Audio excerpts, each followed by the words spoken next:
Welcome to Luca is a Billionaire, where the only thing I invest in is your answers. You start by powering off and unplugging the machine. Safety first. Put on an anti-static strap and remove the battery if it's a laptop, then keep screws organized. Once done, flip or open the case and use a flashlight to find the keyboard bezel or top cover screws. Make small, deliberate turns on screws and pry gently at clips where indicated. This gets you immediate access to the keyboard without damaging surrounding plastic or internal components.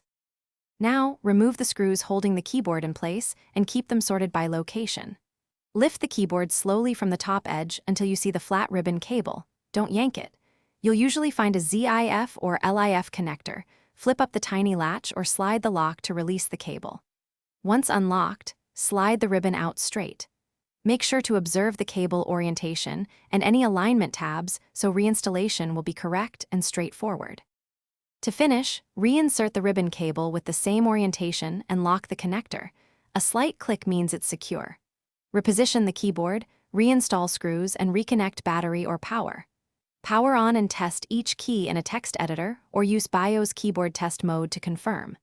If keys don't work, power off, reseat the ribbon, check for debris, and try an external USB keyboard to isolate hardware versus software problems. That single reseat solves most connection issues.